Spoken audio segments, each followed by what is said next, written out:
दोस्तों 14 जुलाई को चंद्रयान-3 चांद के लिए रवाना हुआ था।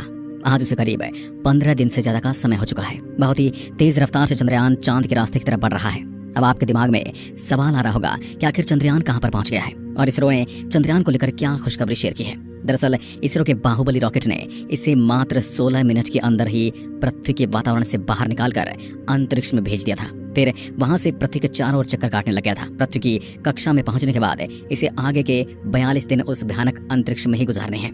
24 अगस्त के करीब इसका चांद की सतह पर उतरने का अनुमान है। दुनिया भर की तमाम स्पेस एजेंसियां चंद्रयान-3 पर नजरें गड़ाई बैठी हैं क्योंकि ऐसा मिशन पहली बार होने जा रहा है। ये बातें हमें आगे इस वीडियो में आपको बताएंगे कि इसी के साथ आपको ये भी बताएंगे कि आज चंद्रयान कहां पर पहुंच गया है, पृथ्वी से कितनी दूरी पर पहुंच गया है, वैज्ञानिक आखिर उसे कंट्रोल कैसे कर रहे हैं। दोस्तों जैसा कि आपको पता है कि भारत की स्पेस एजेंसी इसरो ने चंद्रयान-3 को कम से कम बजट में बनाने की कोशिश की थी ताकि बहुत ही कम खर्च के साथ चांद की ऐसी भयानक जगह की जानकारी दुनिया के सामने लाई जा सके। बाकी अगर ज्यादा पैसे खर्च किए जाएं तो चंद्रयान को बहुत जल्द ही चांद पर उतारा जा सकता है। उसके लिए बहुत ही बड़ा पावरफुल रॉकेट की जरूरत पड़ती है और इसके अंदर ईंधन की मात्रा भी बहुत ज्यादा डालनी पड़ती है, जिससे कि मिशन का बजट बहुत ज्यादा बढ़ जाता है। लेकिन यहाँ पर भारत के इंटेलिजेंट वैज्ञानिकों ने एक अलग तरह का रास्ता चुना। इसरो ने ऐसा न करके चंद्रयान के रास्ते को ऐसे सेट किया कि थोड़ा लंबा टाइम लेने के बावजूद कम खर्च में चांद पर पहुंच सके। इसलिए 14 जुलाई को इसरो के पावरफुल रॉकेट ने उसे पृथ्वी के ऑर्बिट में छोड़ा, जहाँ पर यह सीधा चांद पर न जाकर पृथ्वी के चारों ओर चक्कर लगाने लग गया। यह चक्कर भी अंडाकार मार्ग में लगा रहा है, जिसकी वजह से कभी यह पृथ्वी के बहुत नजदीक रहता है तो कभी पृथ्वी से बहुत ही ज्यादा दूर। हर एक राउंड को पूरा करने के बाद अपने अंदर लगे बूस्टर इंजन के माध्यम से रास्ते को चेंज करके पृथ्वी के दूसरे राउंड में पहुंच जाता है। दरअसल ये सब काम इसरो के बेंगलुरु हेडक्वार्टर में बैठे वैज्ञानिक कंप्यूटर के माध्यम से तय करते हैं, डिसाइड करते हैं और कंट्रोल करते हैं, क्योंकि रास्ता बिल्कुल फिक्स होता है। चंद्रयान कहां पर दूसरे रास्ते में जाएगा, कहां पर इसके इंजन को ऑन करना है, ये सब कुछ पहले से ही कंप्यूटर में सेव होता है। जब यह पृथ्वी का एक राउंड चेंज करके दूसरे राउंड में पहुंचता है तो उसे विज्ञान की भाषा में अर्थ बाउंड फायरिंग कहा जाता है। इस प्रकार करीब पृथ्वी के 5 राउंड पूरे करने के बाद इसे पृथ्वी के गुरुत्वाकर्षण से बाहर निकाल दिया जाएगा। अभी हाल फिलहाल की ताजा जानकारी के मुताबिक चंद्रयान-3 पृथ्वी के आखिरी राउंड में है और इस वक्त भी सब प्लान के मुताबिक ही चल रहा है। जैसा वैज्ञानिकों ने सोचा था बिल्कुल वैसा ही अब हो रहा है। कुछ दिन अंतरिक्ष में सीधे यात्रा करने के बाद आगे चांद का गुरुत्वाकर्षण उसे पकड़ लेगा। फिर जैसा रास्ता पृथ्वी के चारों ओर तय कर रहा था बिल्कुल वैसा ही फार्मूला चांद के चारों ओर अपनाएगा। 23 अगस्त का दिन वैज्ञानिकों के लिए एक बार फिर से बहुत ही ज्यादा महत्वपूर्ण होने वाला है। उस समय जैसे ही लैंडिंग करने के लिए लैंडर चांद की सतह की तरफ बढ़ेगा, वह अंतिम 15 मिनट वैज्ञानिकों के लिए बहुत ही ज्यादा मुश्किल होने वाले हैं। उन 15 मिनट के अंदर वैज्ञानिकों को सेकंड के अंतराल में बहुत ज्यादा सावधानी बरतनी पड़ेगी। सबसे जरूरी चंद्रयान के लिए सॉफ्ट लैंडिंग करना है। सॉफ्ट लैंडिंग बोले तो उसे धीरे धीरे चांद की जमीन पर उतरना है बिना कोई चोट खाए। हालांकि वैज्ञानिक एक असफलता देख चुके हैं। चंद्रयान-2 का लैंडर भी चांद की सतह से मात्र 2 किलोमीटर ही ऊपर था, मतलब कुछ ही सेकंड का फासला था। लेकिन अचानक ऐसा क्या हुआ कि उसका संपर्क इसरो से टूट गया। शायद उसके बूस्टर जो उसे ऊपर की ओर धकेल रहे थे उन्होंने सही काम नहीं किया, जिसकी वजह से जो उसे लैंडिंग धीरे से करनी थी वह जोर से जमीन पर गिर पड़ा। हालांकि इस बार इसरो ने चंद्रयान-3 के अंदर बहुत बड़े बदलाव कर दिए हैं। यहाँ तक कि लैंडर को जो नीचे 4 पैर होते हैं उन्हें 20 साइज में काफी बड़ा कर दिया गया है। इसकी कई बार टेस्टिंग की गई थी। चंद्रयान-2 के अंदर जो कमी थी उसको चंद्रयान-3 के अंदर पूरी करने की कोशिश की गई।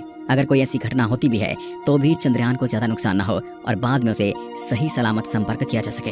हालांकि इस बार वैज्ञानिकों को पूरी उम्मीद है कि सही सलामत ये चांद के उस गड्ढे वाली जमीन पर जरूर उतरेगा। लेकिन इन अंतिम 15 मिनट के अंदर सभी वैज्ञानिक यहाँ तक कि हर भारतीय नागरिक की सांसें ऊपर नीचे होने वाली हैं। एक बात दोस्तों आपको पता होगी कि चंद्रयान-2 के बाद इजराइल ने भी ऐसा ही लैंडर और रोवर बनाकर चांद के उसी दक्षिण वाले हिस्से में भेजे थे। लेकिन इजराइल के साथ भी वही घटना हुई जो भारत के चंद्रयान-2 के साथ हुई थी। इसलिए दुनिया भर के वैज्ञानिकों को भारत से बहुत बड़ी उम्मीद है। नासा के वैज्ञानिकों को भी भारत के वैज्ञानिकों पर ज्यादा भरोसा है कि इस बार जरूर इंडिया नामुमकिन को मुमकिन बनाने वाला है।